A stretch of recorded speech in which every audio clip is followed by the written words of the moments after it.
Well, hey, Mike, thanks so much for giving me the opportunity to interview you. I, as a creative artist myself, I'm always interested in creative process and how other people do it. And I always like to start with just asking, what got you into doing the work that you do today, and why is it important to you? Well, about 15 years ago, I decided that I wanted to become the contractor that I'd always wanted. And, there's a lot of contractors out there. And, whether we like it or not, sometimes we get a bad rap.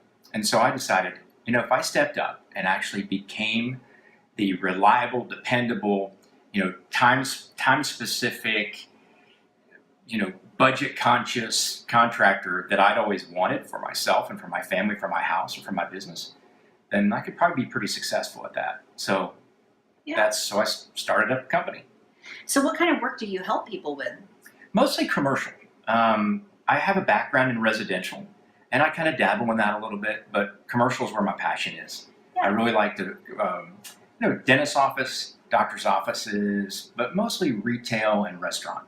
Okay, so it's like maybe supporting a lot of small businesses. Absolutely. Okay, Yeah. yeah, that makes sense. Well, I know every time I have to hire a contractor, this gets kind of scary for me because as I just haven't had an orientation of how to build things, or how to look at something from the ground up, or what all the legal or requirements of the city or permits are, and so that all gets real scary for me. And so when you're working with somebody, like sometimes I've gotten bids and I kind of scratch my head and go, Yeah. you know, I'm not sure if this is the right person. It's a lot of information. Right? Yeah. Or I'm not sure if they really know what they're doing. I mean, how do I know how to select the right contractor for myself and be confident that I've got somebody who's professional and they've got all that covered for me so I don't get into a big mess? Well, you touched on a lot of different things, but one of the things that I would say is you have to be comfortable with that person.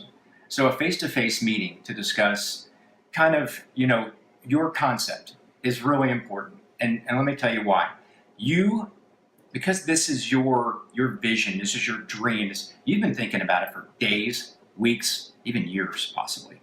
So you need to meet with that contractor and try as best you can in that first meeting to give them kind of a vision. So they understand what it is that you're wanting to see in that completed project. And through that conversation, the questions that contractor will ask and everything, you're going to get a comfort level. At that time, you can also ask about their experience and what other jobs like theirs.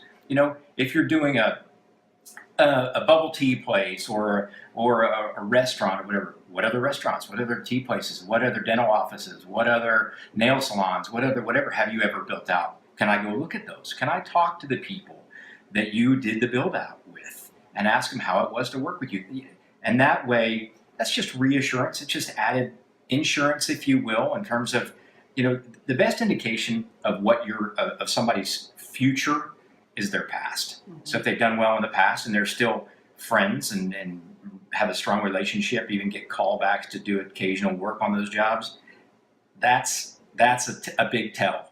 If that person, and I do that, if I'm able to walk in, and I can, to every job that I've ever done and meet those people, send my wife and my daughter or whatever to the nail salon that I've completed and walk in and say hi to the people, that's important. And a lot of contractors can't do that, but I can. Yeah. No, I love that. And for me, it's also a lot of decision making, right? For the owner, like you said, this is something that's an idea that they're bringing to life. And from like, what's my logos and what's my themes and what colors am I going to have and what kind of, depending on the business, what kind of furniture, or what, all of the carpet, the wallpaper, everything that might go into those decisions. What do you think are some key success factors to help an owner get prepared to go through such a big project like that? There are a lot of things to consider. Obviously, we've all heard it before about location, location, location. Do your due diligence, look around, see what else is in the area, and hopefully you've thought that out. I like to be brought in at the time that the location is already selected. And then my job is, on the consultation side of it, is to kind of discuss the space that's already been decided upon and how your vision can best be built out in that space. There are a lot of things to look for, a lot of things that people overlook, and that's why an experienced contractor can point things out. I'll give you an example.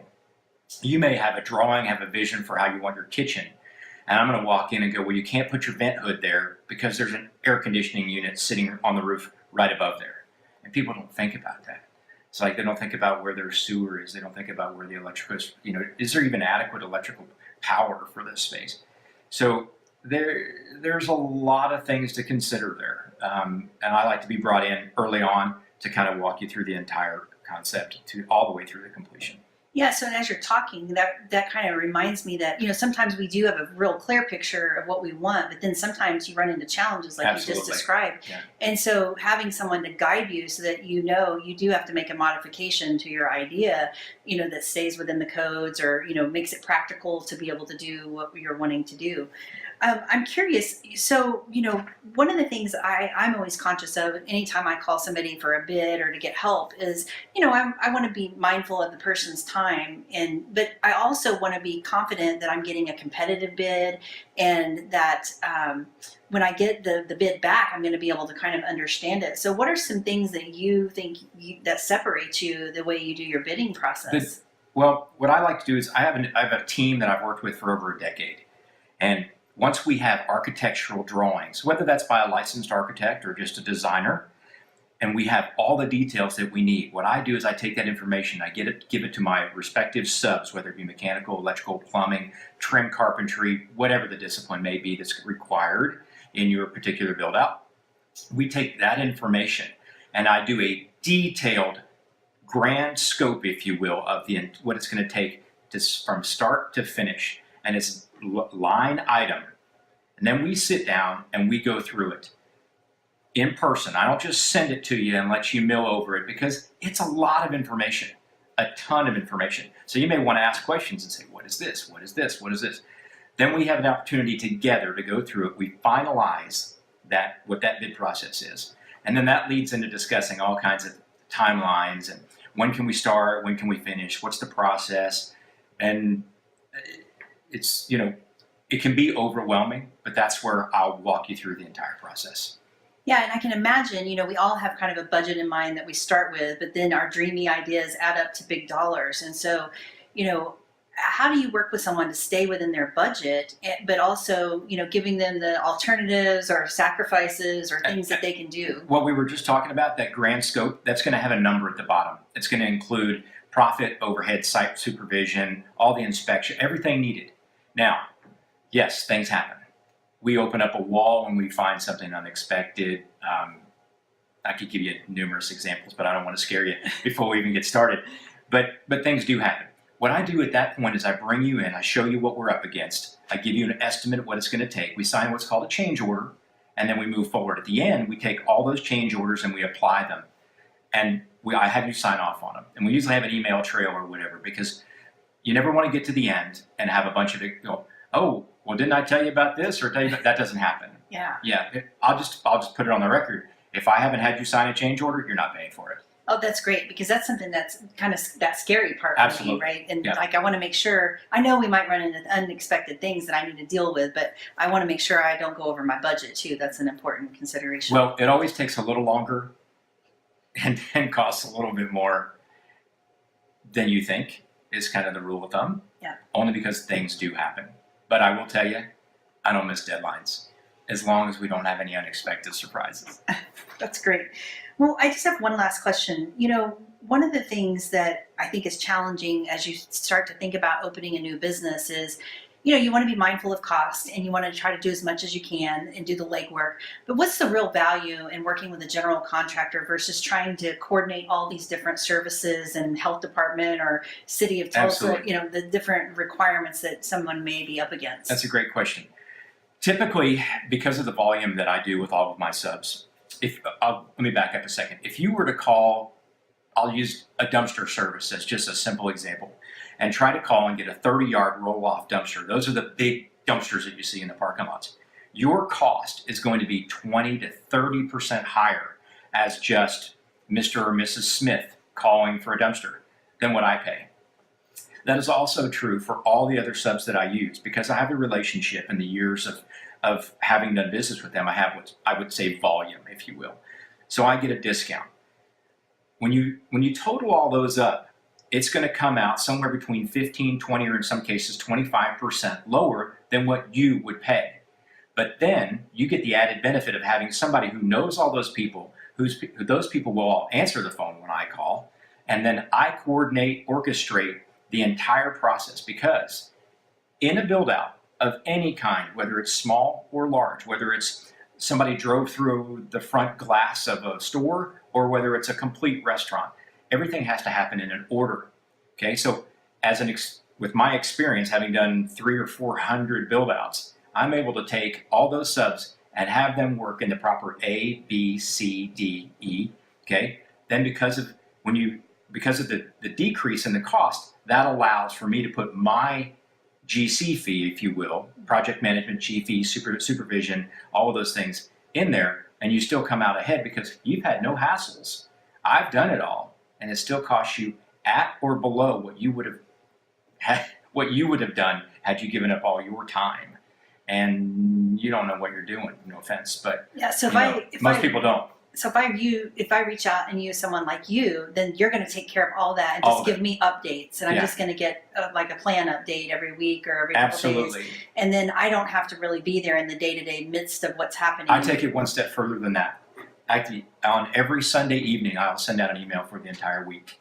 Here's what you can expect Monday, Tuesday, Wednesday, Thursday, Friday. And that doesn't mean I don't want you to come by. In fact, I want you to be involved. I'd love for you to stop by every day and check on it. Because, again, you've spent weeks, months, years dreaming about this. So in your mind, you've got it pictured a certain way, and we're going off a piece of paper, not your mind.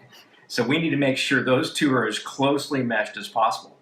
So we either prearranged, or you can just stop by. I'm not there every minute of every day, but most of the day. But if we could arrange to meet there together, then we could go through and make sure that we're all on the same page. That's really, we want to work together, but as far as the day-to-day coordination and making sure that everybody's doing what they're supposed to do and meeting the budget and the time on budget and on time, that's my responsibility. Helping me to meet what you're picturing in your head, that's your responsibility. Oh, that makes perfect sense, Yeah. and I can see where that would be of great value, because that's the details. I'm already really busy trying to launch a project, and I don't really have time to do all that. Well, you've so got a life. I'm scared about like taking that leap, right? Yeah, absolutely. So I just want to ask one final question before we go. What do you love about what you do? When you're taking somebody's idea, and I've seen them from a Sharpie on a napkin, on the back of a menu, when you take that from concept all the way through to the point where, I don't turn the job over until we have every inspection done. The health department's been there if you're doing a restaurant. The cleaning crew has come and gone. The punch list has been done to your satisfaction, and I have a certificate of occupancy in hand. To see the expression and the before and after pictures, it's incredibly satisfying to see that. And then to be able to go back and visit that, whatever the establishment may be, like I said earlier, to get your nails done or to eat a burger or whatever the case may be, and be able to know that I can put put MPH's name on that job, that's incredibly satisfying to me. Yeah. Because every little corner that I do a build out, Alan, it's I'm putting my little stamp on Tulsa or the surrounding area in some way. Yeah, that's nice. No, I know that you take a lot of pride in your work, and I know that you love the creative process that goes in with this. So I just thank you for your time It's my and pleasure. sharing Thank you. your details with me today. And I wish you all the success. Call me. I'll answer the phone.